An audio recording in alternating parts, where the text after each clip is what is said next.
Hi everyone, welcome to our weekly Q&A session, and today it is my pleasure to welcome here our coach Alina. So Alina, it's really nice to see you today. How are you? It's nice to see you too, Veronika. I'm doing good. Last week I had COVID, so I was the whole week was kind of like, yeah.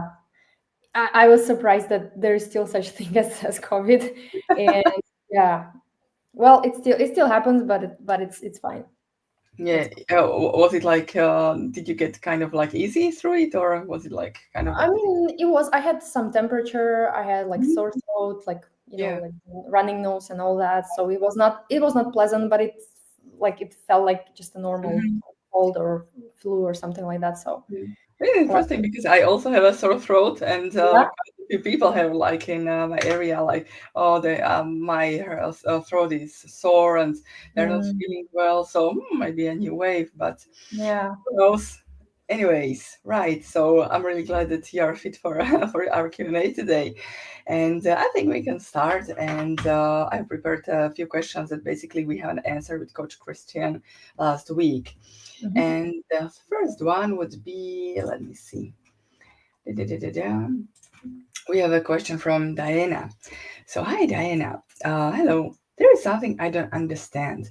How is it possible to get that hypersleep or microsleep if you read a book or do something else the whole night when you can't sleep? So, you get a question?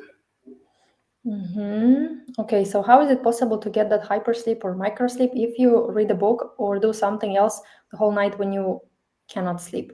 Well, in my view, like hypersleep or this microsleep, that it can happen basically no matter what we are doing. If there is sleep drive, it's only natural that when there is not much of a hyperarousal going on, that sometimes we can go into kind of like in and out of sleep. And yeah, sometimes it happens like a person like nods off during like reading something. um, uh, Sometimes like the hypersleep, especially, it's for me at least, it happened when, let's say, I would be just lying in bed, and sometimes it would be such a long time that I'm lying there, and it feels like I'm not sleeping, or it feels like a very kind of like a foggy state. And then after the night passes, and then I looking back at the night, I couldn't figure out like what exactly it was, whether I was sleeping or not. So that kind of hesitation, the doubt in whether we slept or not, usually points that there was some sleeping. So I don't know if I answered this question, so I hope I understood it correctly, but that is my take. Yeah, I absolutely agree. And it's just like, one of the first things that I learned here when I came across sleep coach school was that sleep is inevitable, that it's impossible to not to sleep. And this is when we start to look for these little cues, like, oh, I slept here, I slept there, or somebody in the household told me, hey, you snored a little. These are like these little proofs that we do sleep. And this happens when we have enough time awake, right? So when we are talking about the gas and break model, the gas being the wakefulness, the sleep drive, and basically the break is the hyperarousal. When we a really long time awake, it's impossible. Even if the break is present, like now to sleep, we will simply sleep. Maybe not in the way we would like it to be, like this deep, refreshing sleep, but sleep, our brain always takes what it needs, right? So Absolutely. cool. The new questions are coming in. So let's look at them. We have a question from Chloe. Hello, coaches. Hello, Chloe. Hope Hi, you're Chloe. fine. Thank you. I always did thought, if tonight I will not sleep well, will I be able to have a quality time with my daughter the next day? Will I be able to enjoy the moments with her? And maybe I can start here because this is this children's topic, and you know, I also had like these difficulties, and I always worried about these uh, about how good of a mother I am when I'm not well rested, and uh, I had always these moments of peaceful, calm, especially when they were sleeping, right? To looking at them, to just feel the pure love, the motherly love, and just be literally in love with your child. And even in the daytime, of course, we can get engaged in the moments, and this is so wonderful to create opportunities. Like, hey, I'm here with my child. For example, I had an experience when I was helping my child to fall asleep in the evening. I was laying next to my son, and because I was my head was full of a problem, like, oh, I was constantly thinking about it. I was like constantly in this storm of thoughts, like, how will I proceed, what will I do? And then I realized, like, hey, stop here, please. You are here next to your baby, next to your child, and your child will not need you for the rest of your life to help him fall asleep, right? So bring yourself to this moment, because my mind was in the future, my mind was in the past, but it forgot to be in the moment. So I literally had to bring myself to the given moment, to be present with my baby. So I just gently touched his nose, touched his cheek, his head, and I was like, I told him I love him, and really I listened to what he was telling me. How was his day? How was his what he was thinking? And I had to learn to bring myself to present moment, and the thoughts, the worries, the tiredness, the exhaustion, to bring more into the background of of these moments. And this is a practice, Chloe. It is not easy because we can get very easily um, overwhelmed with a situation. Of course, it is hard to be like perfectly present during the whole day. But if you can manage these little moments that you consciously choose, like, do I want to worry about the problem I cannot really control right now? Or do I want to enjoy the moments, these precious moments that I have with my baby? Then it's really up to you, Chloe. Of course, sometimes it's too hard. Sometimes we just get irritated. We may shout. We may just um, get like really, literally eaten up by all these emotions. But um, then we can. Then another moment comes up, and we can again decide which way I wanna go. So this is what I wanted to share, and maybe there are questions coming in. So if you, I hope you don't mind. I don't give you space for to answer this question, but right. We have a question from Marco. Is hyperarousal the same thing as the nervous system very sensitized? So what do you think, Ali? Um, in my opinion, it could be translated this way, but again, like it feels like there are different like vocabularies from different worlds, and sometimes they kind of overlap. Sometimes they might not like overlap, meaning that hyperarousal is not always because when we talk about nervous system sense or like oversensitized, sometimes it is taking from the perspective as a problem, right? It is a problem that is like oversensitized. Something is wrong with me, right? I don't view the hyperarousal as such, like as this kind of like a problem in and of itself, because hyperarousal can be even something that is not necessarily comes from some sort of like disorder or anything. Because let's say if we are very excited about the next day and we are so excited that we cannot sleep, that's hyperarousal. But is it does it mean that there's something wrong with our nervous system, or we are just very excited about the next thing, right? So I find it very helpful in the whole like maybe area of like mental health, and especially when we talk about like different kind of like terminology, is to also kind of like try to not pathologize our experiences and emotions. Because when we think about like, okay, my nervous system seems to be oversensitized, then and if that definition is connected with the idea that, oh my god, this is wrong, something is broken in me, then we are engaging into a battle when we are starting to fight the hyperarousal, which paradoxically leads to more hyperarousal. So sometimes knowing that, let's say when we are going through insomnia and then we are a bit more reactive, looking at it through perspective of course, it's normal that I'm right now responding this way to the situation because I have been struggling with this so much, and it's normal that my nervous system responds that way, right? So we want to start to normalize whatever we are, going through, and this way we help our brain see that no matter what we are experiencing, it's not a threat. It's not a problem. It needs to keep solving. And in the absence of that perspective that this is a threat, this is a problem, then naturally our hyperarousal starts to come down because nervous system essentially reacts to the notion of presence of threat, right? So by seeing something as a problem, as a threat, it's normal that our nervous system responds. It's a normal functioning of our survival mechanism, right? And so instead of labeling our nervous system to be kind of like a problem here, we can start to realize maybe it's the reason why we are so reactive towards something is because we have labeled something to be a problem, a threat, while in reality this definition could be revisited.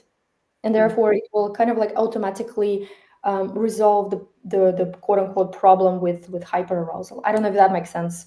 Probably I went into a slightly different direction than what was asked, but I hope it was helpful. Yeah, I totally agree. And I hope this was really helpful for Marco.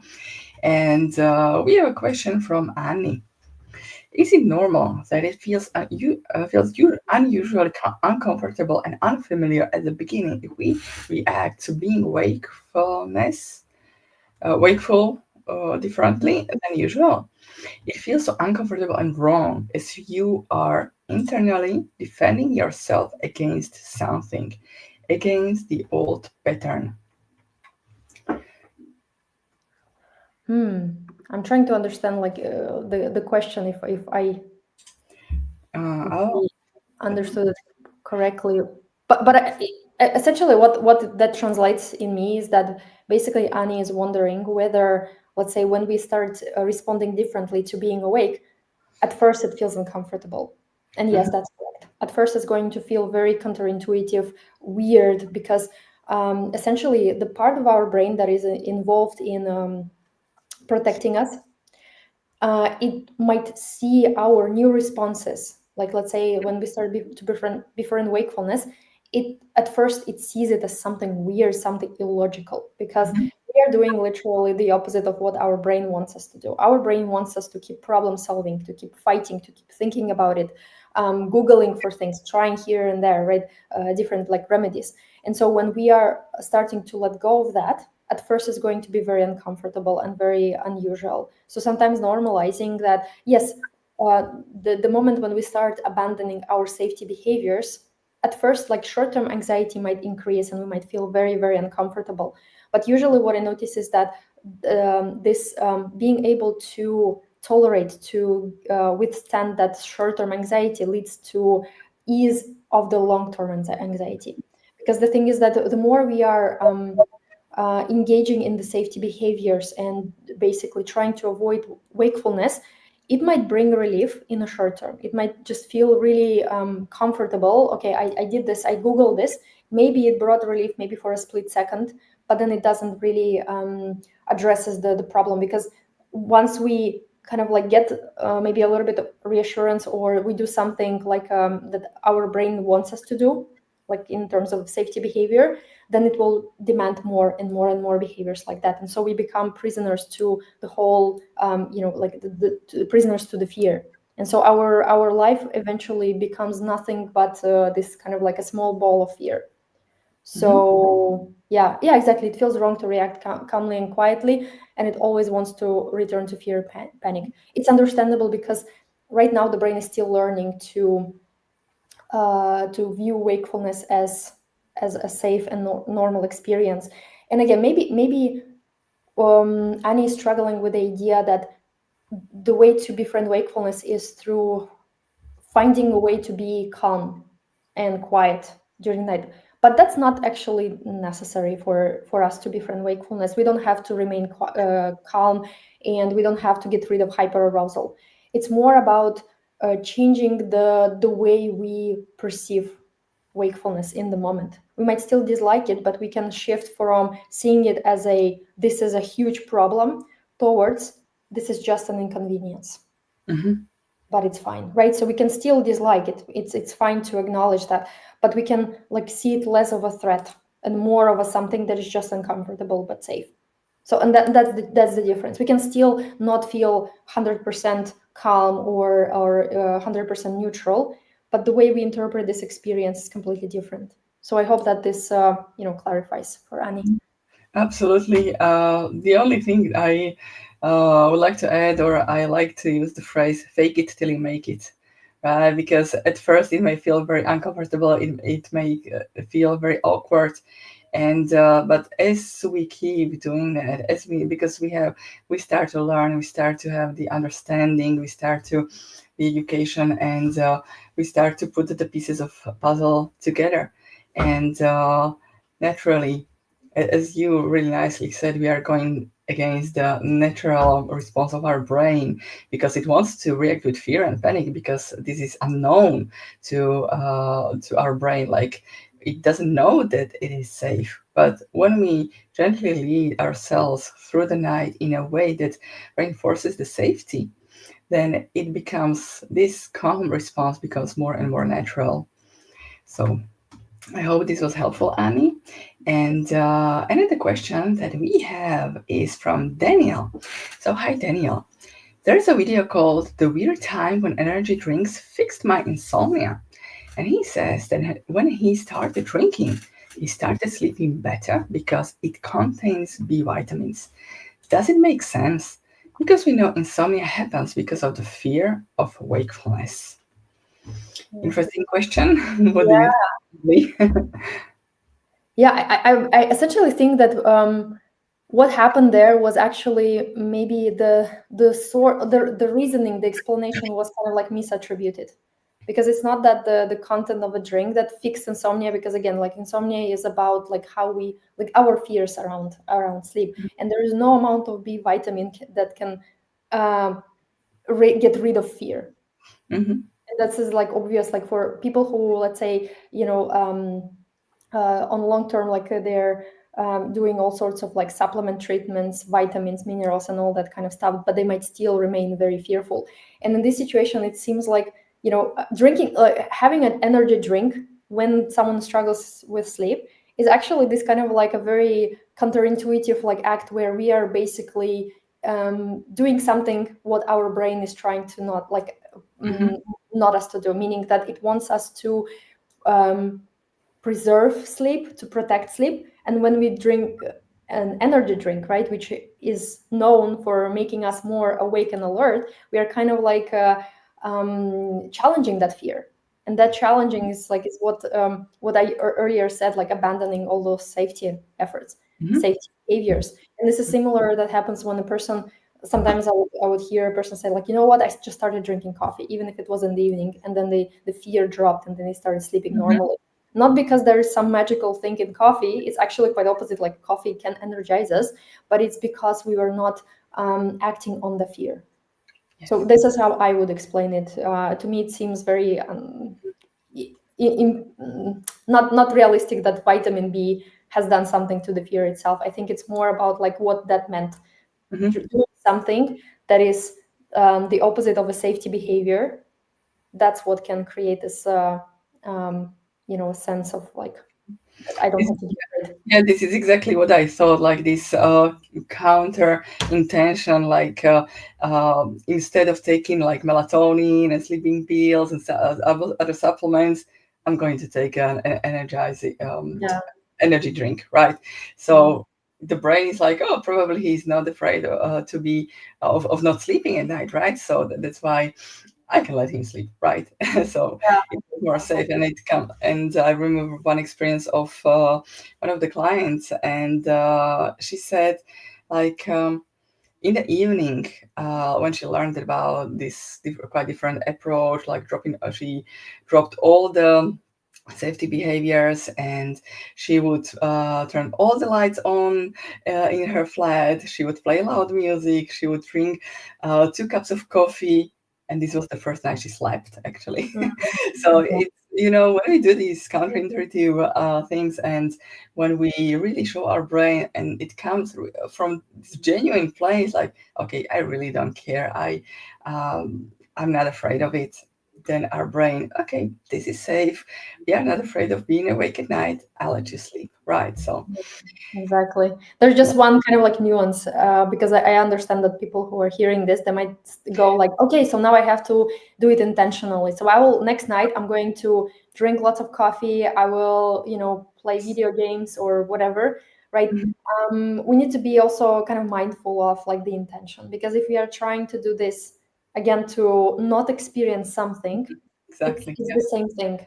essentially. That's why like sometimes for me there was a moment when I was so fed up with feeling the fear, avoiding things, that I was so like actually like I was more like thrilled to actually start doing things despite the fear, and that was genuine desire, because I was no longer willing to live in the fear, and then I would do things the opposite of what my mind wanted me to do. So for example, if exactly something like this, like if my mind wanted to keep the lights very dim and the rooms dark, like in the evening, I would just turn the lights on. I would do things like, I wouldn't before I wouldn't do, and Yeah. so that kind of like gave me the sense of like, hey, fear does not have to rule this, Mhm. like to rule me, and it gave me this kind of sense of inner peace that Yeah. okay, I don't have to run away from this.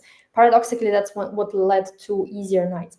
Then my brain like very quickly figured out like, okay, so you did this bold brave thing and you slept better, so now you have to do the same thing. So I Right. started doing the same thing, but the outcome was different. Then I would still be sleepless, anxious, completely bewildered why this happened.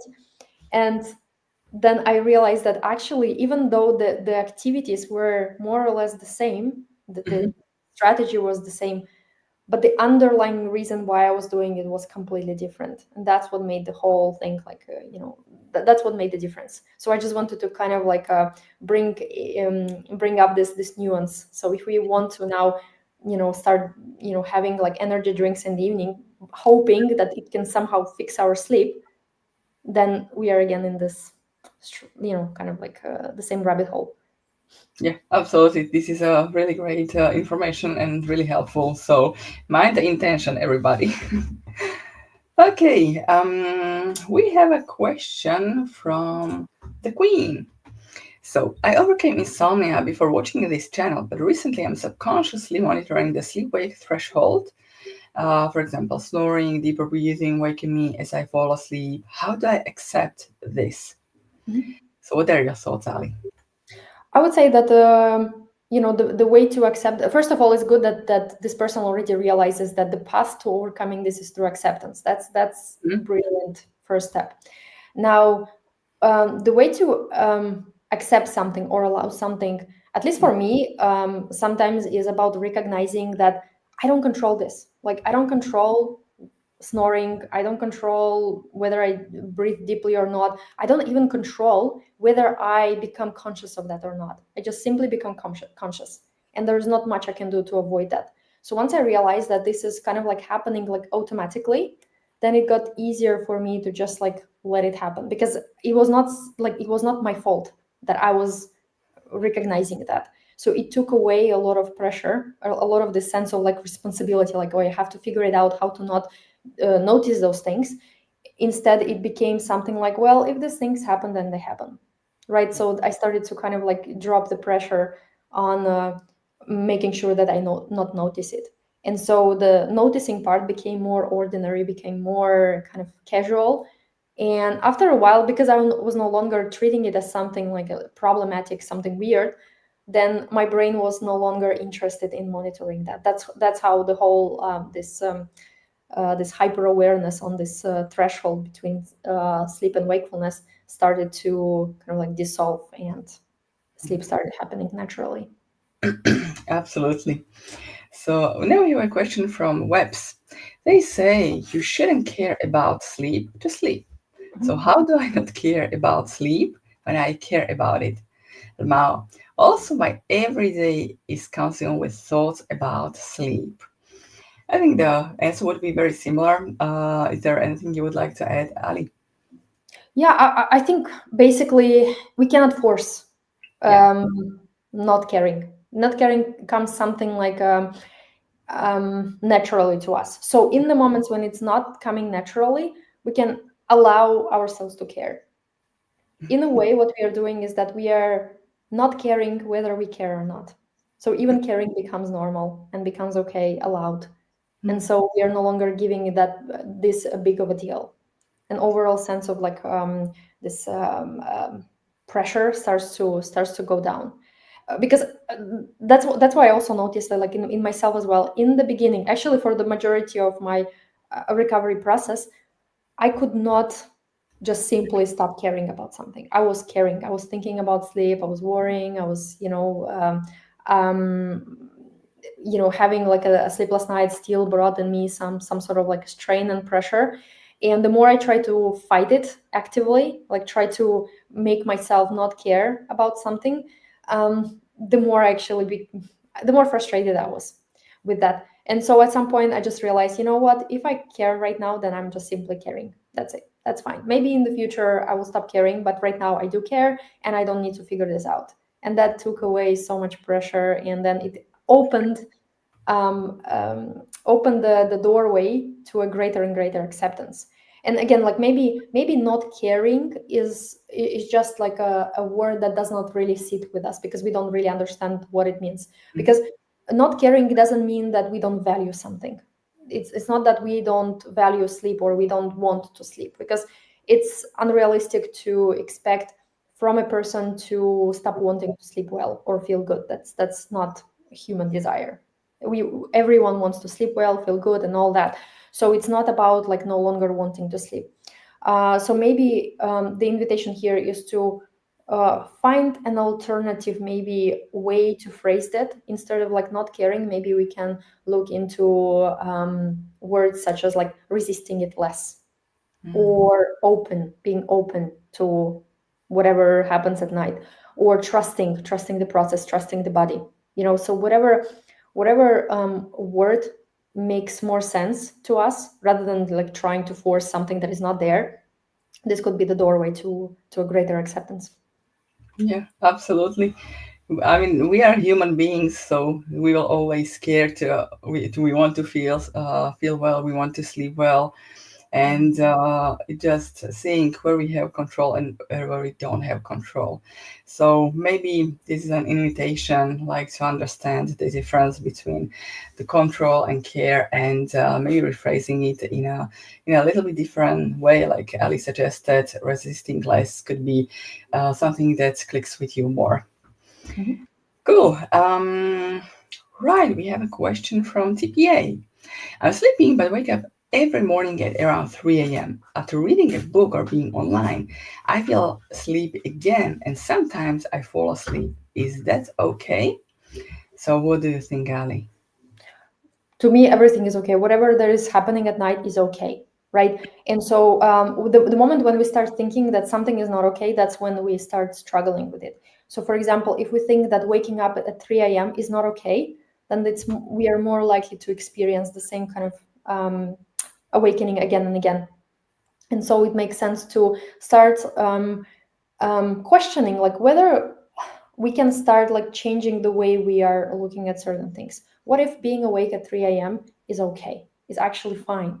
Because for me, like personally, I don't have any sort of like limits or rules when it comes to nighttime. I know internally I'm allowed to be awake at any time, whether it's 3 a.m., 2 a.m., 4 a.m., doesn't really matter. And because there is no definition that sometime being awake at night is not okay, that's the thing. Those things, they don't really happen.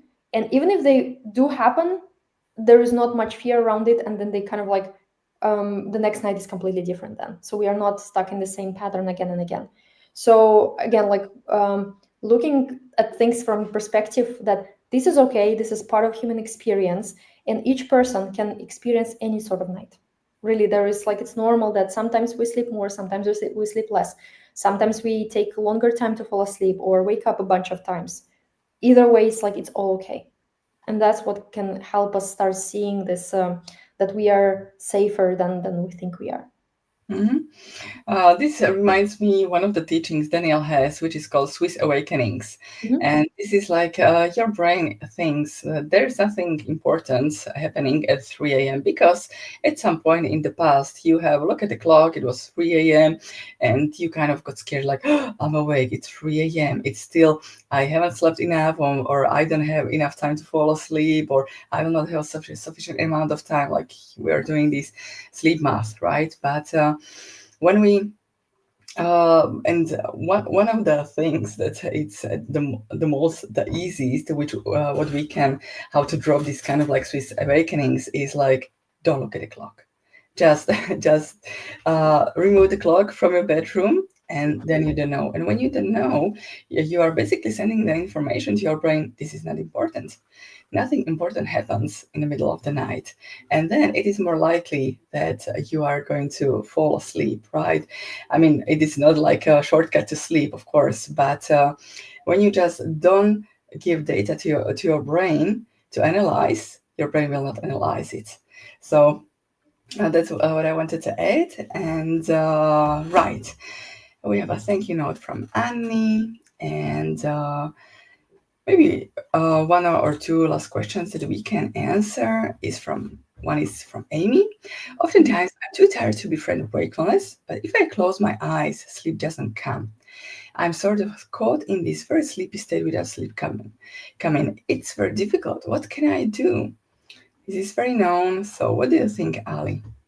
Yeah, I would say it's good to really revisit the concept of befriending wakefulness, because a lot of times people think it looks only a certain way and it cannot look any other way. Because befriending wakefulness is not about the actual activities that we are doing when we cannot sleep. It's more about the attitude to wakefulness, right? So we can befriend wakefulness without necessarily having to do anything active, like watching Netflix or getting up and doing other things.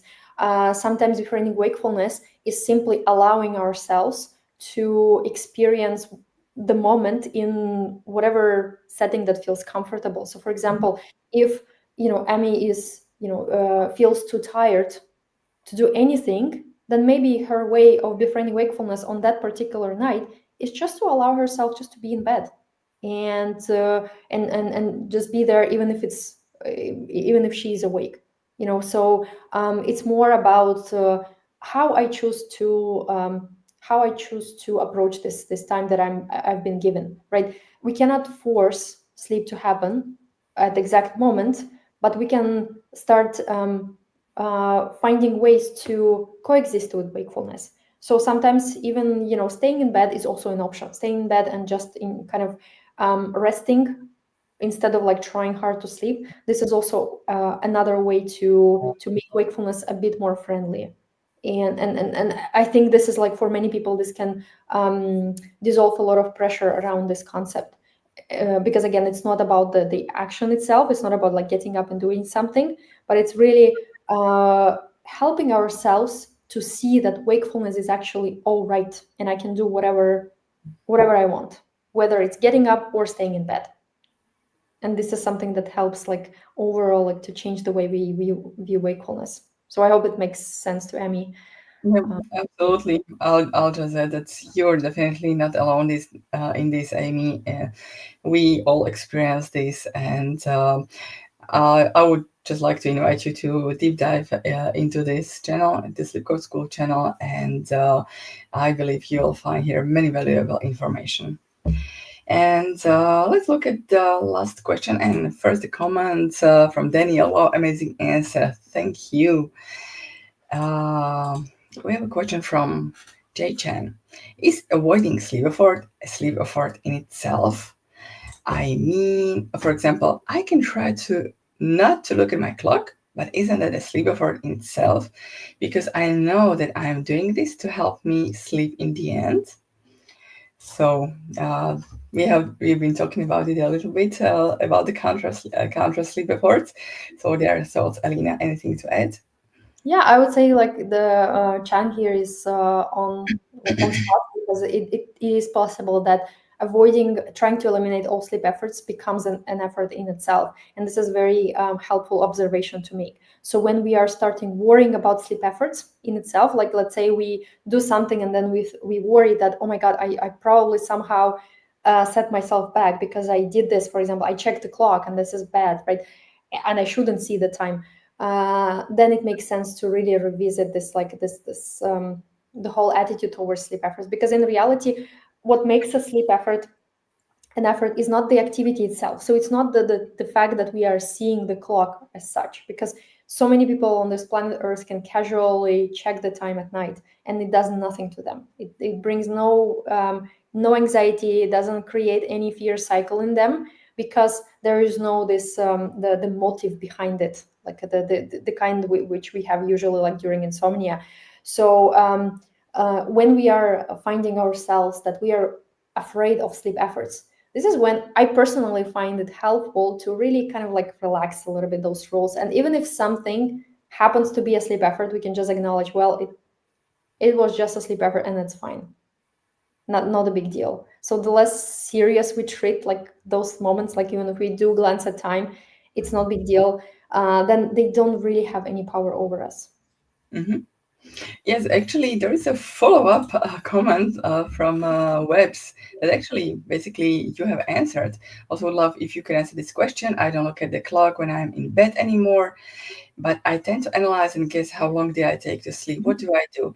It's just understanding and letting the thoughts come, because your brain is just literally asking you, like, hey, is it safe to be awake so long? Is it safe to not sleep so much? It's just giving you information, and what matters is your reaction.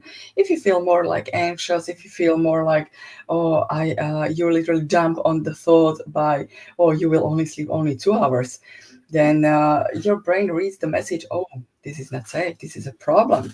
So we got to analyze more, and your brain will send you more of these thoughts. So it is like an invitation to allow the brain to do what it needs to do. It's giving you information, but the reaction is up to you. Do I want to really entertain myself with this thought, or I just let it go, or let it be there in my floating in my mind without really giving it, without fueling it with more fear and more anxiety?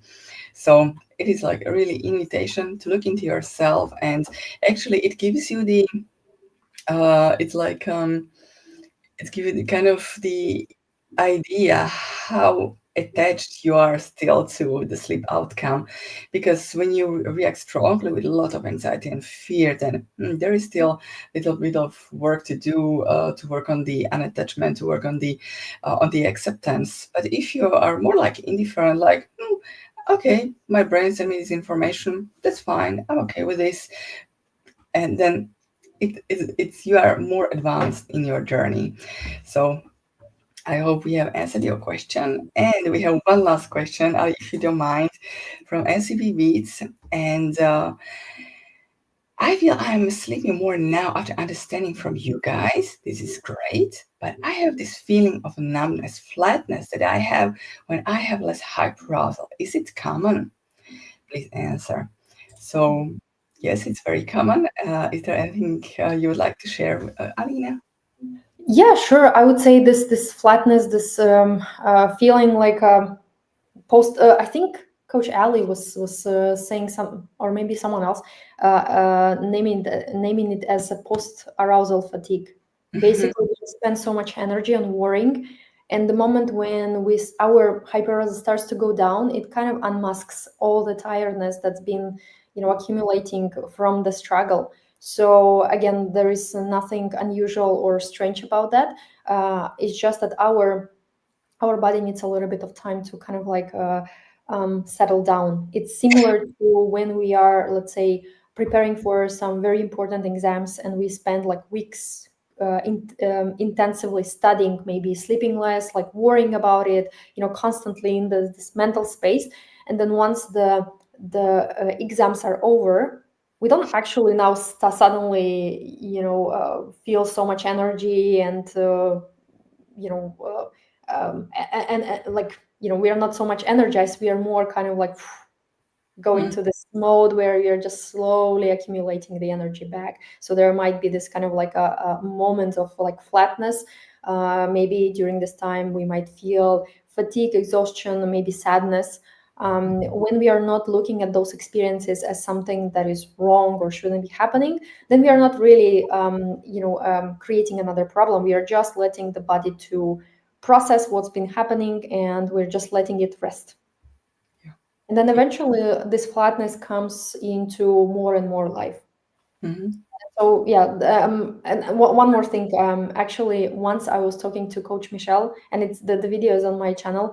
Essentially, we are talking about post recovery Mhm. process, that oftentimes people after when who go through like the main part of recovery, then after some time they might feel this kind of emotionally flat for quite some time, and this period can last, quite some time, quite long. And we also dedicated time to this particular topic, so you might want to check it out, because really it's about like normalizing that this is something that can happen, especially after like going through something intense. And the less we are trying to control it, resist it, the easier this segment of the journey passes, and then we are finding more and more color to our life again. Absolutely. Yes, really great answer, Ali.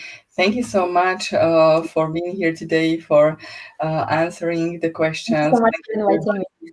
for posting the questions, and it was really great today. So I'll see you next time, and take care, everybody. Bye bye. Bye everyone. Bye.